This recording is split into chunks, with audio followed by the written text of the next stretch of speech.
Hola, ¿qué tal? Bienvenidos a la clase 11 ya de este curso de química. Hoy vamos a hablar acerca de los elementos químicos. Recuerda que en la clase anterior estuvimos hablando acerca de lo que son los grupos o familias, cómo se organizan los elementos en la tabla periódica. Hoy vamos a ver entonces qué son los elementos químicos. Hoy vamos a hablar acerca de los elementos químicos que encontramos en la tabla periódica, como puedes observar aquí, ¿verdad? Cada uno de los elementos químicos están representados por un símbolo. Y en la parte inferior viene el nombre de cada elemento ubicado dentro de la tabla periódica. Puedes observar su número atómico, la masa atómica donde te la estoy señalando, su símbolo, químico, el nombre y su configuración electrónica. Muy bien. Vamos a comenzar a hacer un poquito de retroceso sobre los antecedentes de los elementos químicos o la tabla periódica. Por ejemplo, como hoy conocemos la tabla periódica, es el producto de la evolución, así como en clases anteriores estuvimos viendo los modelos atómicos. El modelo atómico actual es el producto de mucha evolución, de muchos científicos, de muchas investigaciones, y todos fueron aportando muchas características. De la misma forma nos sucedió con la tabla periódica. ¿Por qué? Porque hombres y mujeres contribuyeron, ¿verdad?, de la ciencia a la elaboración de esta tabla periódica, ya que por medio de sus investigaciones lograron integrar y organizar cada uno de los elementos químicos y tener la tabla periódica que hoy conocemos fácilmente, podemos interpretar.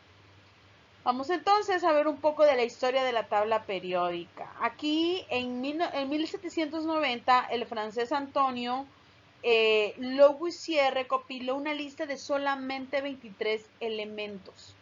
Algunos de ellos era el oro, la plata, el carbón, el oxígeno, ahí como él iba encontrando, ¿verdad?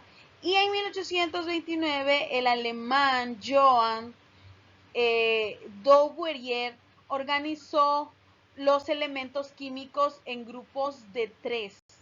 Cada tríada estaba constituida por elementos con propiedades químicas semejantes, mientras sus propiedades físicas variaban. Por ejemplo, tenía metales por acuñar, como el cobre, la plata y el oro. Tenía clasificado los metales alcalinos, como el litio, el sodio, el potasio, y tenía clasificado elementos halógenos, como el cloro, el bromo y el yodo. Así nada más era el conocimiento que existía sobre los elementos químicos. Entonces, en 1964, el químico inglés John Newlands propuso un nuevo esquema de organización.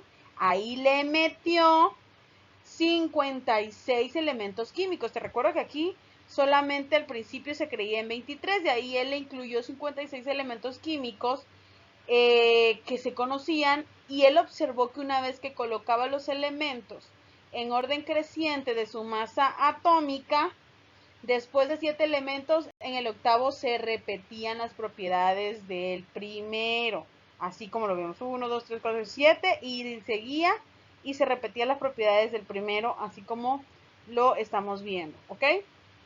A esta repetición periódica la llamó ley de octavas, por la analogía de la escala musical. 7 notas hacen una octava, ¿ok? Bueno, entonces vamos a continuar. Y de ahí Dmitri Mendeleev publicó una tabla de 63 elementos, la cual organizaba en orden creciente de sus masas atómicas, pero respetando sus semejanzas entre las propiedades. Además dejó unos lugarcitos ahí vacíos, como los puedes observar, para futuros elementos químicos que tal vez se pudieran descubrir. O sea, no estaban tan perdidos. Él sabía que a lo mejor no se había descubierto todo, que a lo mejor había aportado algo muy importante para la ciencia y la química, pero que todavía había muchas cosas más por aportar. Muy bien, entonces con el tiempo se percataron que efectivamente al descubrir nuevos elementos, las masas se podrían determinar con mayor exactitud, por lo que varios elementos ya no estaban en los lugares correctos. ¿Ok? Entonces de ahí el británico Henry Moseley, quien a partir de sus investigaciones sobre el protón determinó que le permitió determinar la carga nuclear a los átomos de los elementos y concluyó que existía una repetición periódica de cargas físicas y químicas de estos conforme aumentaba su número atómico. Bueno, y para continuar con el tema de los elementos químicos, actualmente existen 118 elementos químicos, 89 en la naturaleza, mientras que el resto ha sido creado artificialmente por el hombre. Así como lo escuchas y pregunta de examen también, ¿verdad? Ok, entonces actualmente ya podemos encontrar o se conocen 118 elementos químicos, de los cuales 89 encontramos en la naturaleza. Los símbolos de los elementos químicos se escriben con una o dos letras como máximo. La primera se escribe con mayúscula y la siguiente con minúscula, como lo puedes observar en esta imagen, ¿ok? Aquí tenemos el ejemplo de varios elementos químicos con su símbolo respectivo. Actualmente, la tabla periódica está diseñada de acuerdo con el número atómico y la configuración electrónica de los elementos químicos. El diseño de esta tabla es una herramienta útil para los químicos y también para cada uno de ustedes como estudiantes, para una mejor comprensión. La estructura básica lo conforman entonces 18 columnas o grupos que vimos la clase pasada y 7 filas o periodos. Hay tantos periodos como niveles energéticos y cada uno inicia cuando empieza a llenarse un nuevo nivel, ¿ok? Entonces, aquí vemos, ¿verdad? El ejemplo. Y te repito, 18 columnas y 7 filas o periodos conforman la tabla periódica en la organización de los elementos químicos. Muy bien, entonces esta fue la clase de los elementos. Espero que haya sido de mucho apoyo para esta materia.